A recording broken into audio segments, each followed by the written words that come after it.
Para mejor interpretar y localizar las alteraciones patológicas del tórax, deben tenerse en cuenta puntos anatómicos de referencia y utilizar líneas convencionales, en la llamada topografía del tórax.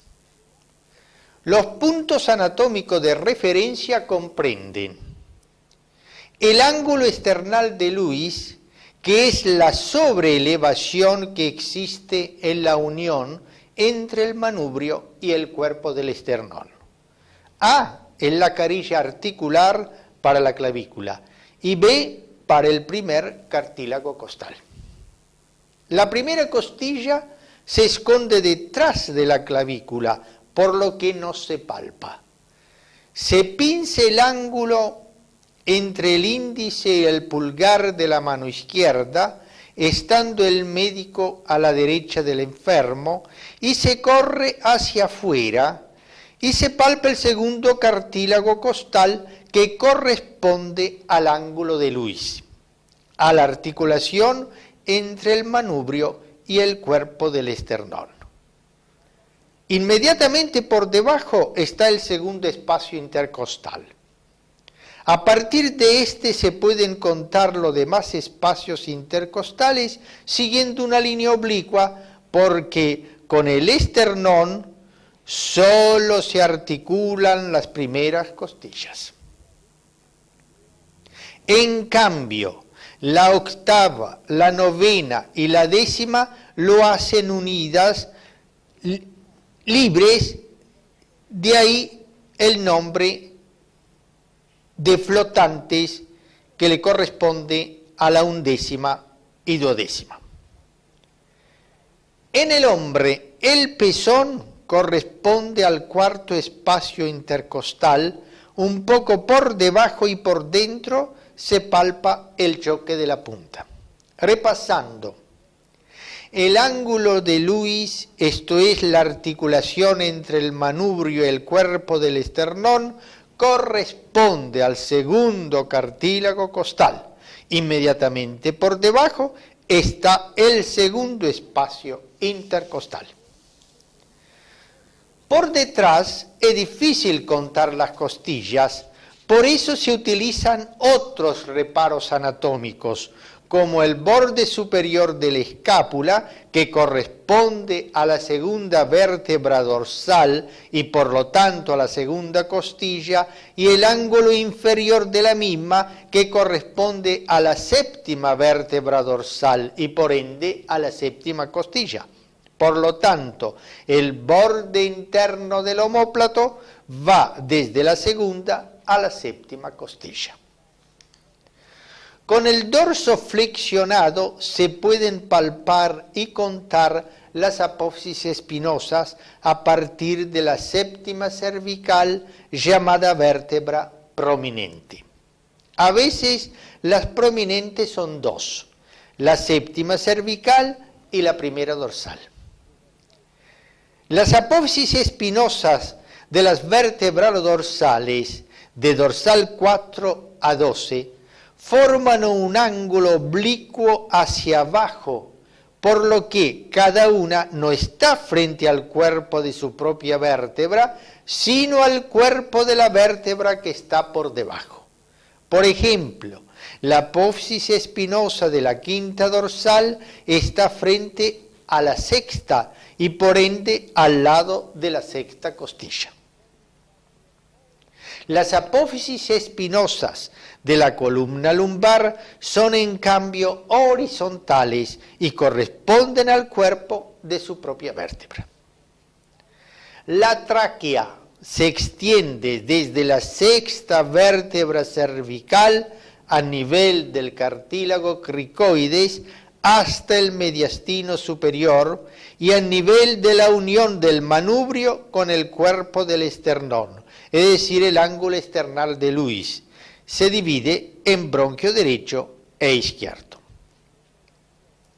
El bronquio izquierdo es más largo y estrecho y se relaciona por arriba con la arteria pulmonar izquierda, y en el lado derecho, bronquio y arteria están a la misma altura. Por debajo está la aurícula izquierda y las venas pulmonares.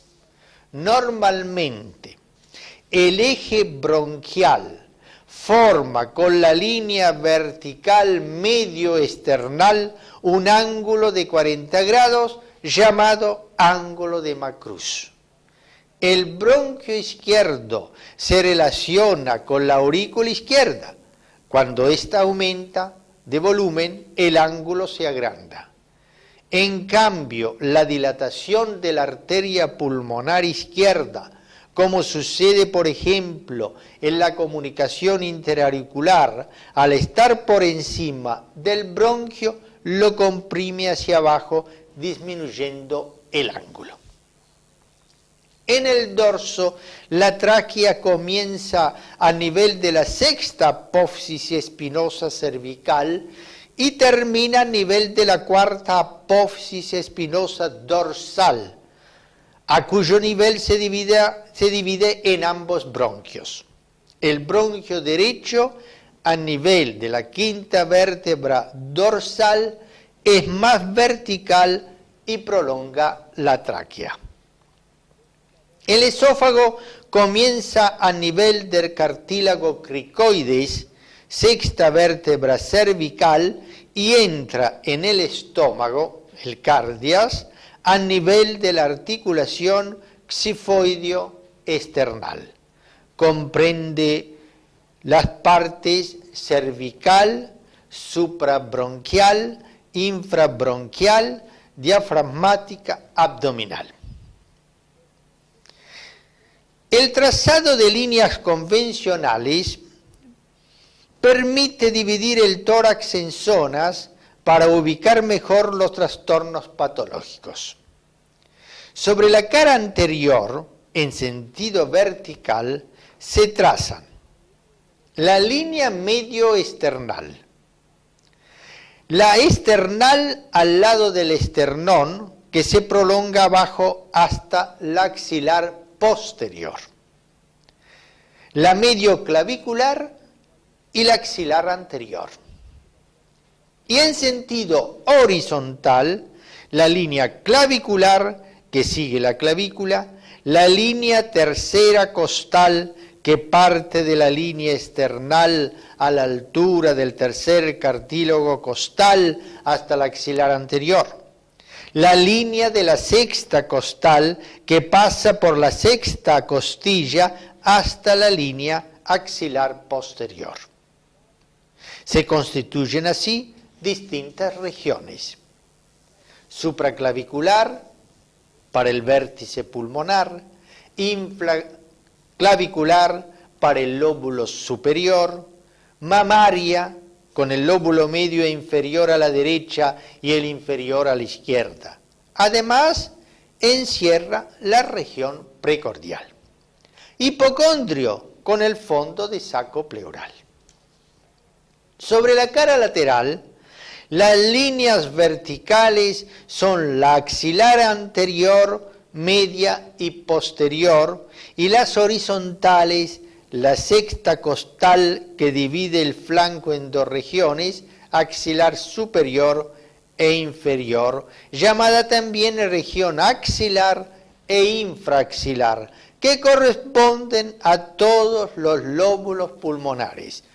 3 a la derecha, superior, medio e inferior, y 2 a la izquierda, superior e inferior.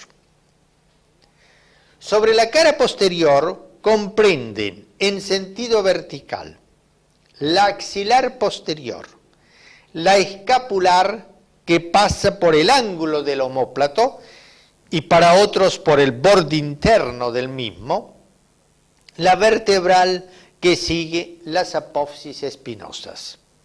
En sentido horizontal, la escápulo-espinal en la espina de la escápula, la infraescapular en el ángulo del omóplato, la duodécima dorsal a partir de la apófisis espinosa de esa vértebra. Se forman así las siguientes regiones: la supraescapular, que corresponde al vértice pulmonar, la escapular que comunica con los lóbulos superior e inferior, la subescapular que corresponde al lóbulo inferior y al fondo de saco inferior de la pleura.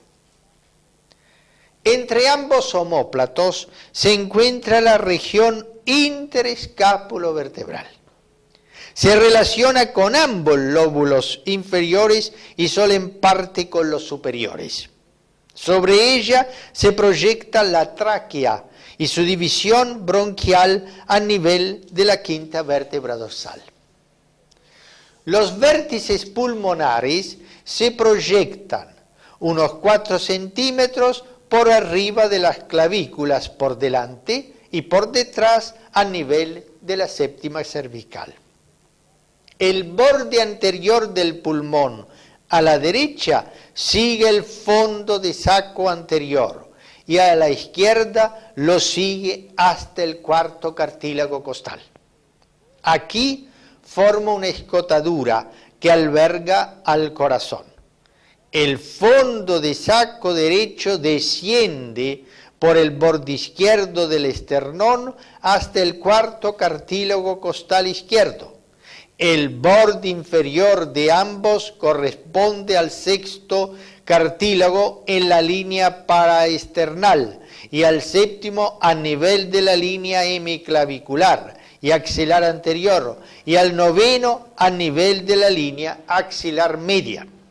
En cambio, en la cara lateral, el fondo de saco pleural inferior comienza a nivel del séptimo cartílago costal y desciende en forma oblicua hasta la 11ª costilla. Desde aquí asciende a nivel de la 12ª costilla, sigue con el fondo de saco posterior que se dibuja como una línea vertical que va de la séptima cervical a la 12ª dorsal. El borde inferior del pulmón se sitúa a nivel de la apófisis espinosa de la 10ª dorsal, que corresponde al cuerpo de la 11ª. La distancia entre el borde pulmonar inferior y el fondo de saco es de hasta unos 9 centímetros y en inspiración profunda no llega a estar totalmente ocupado por el pulmón.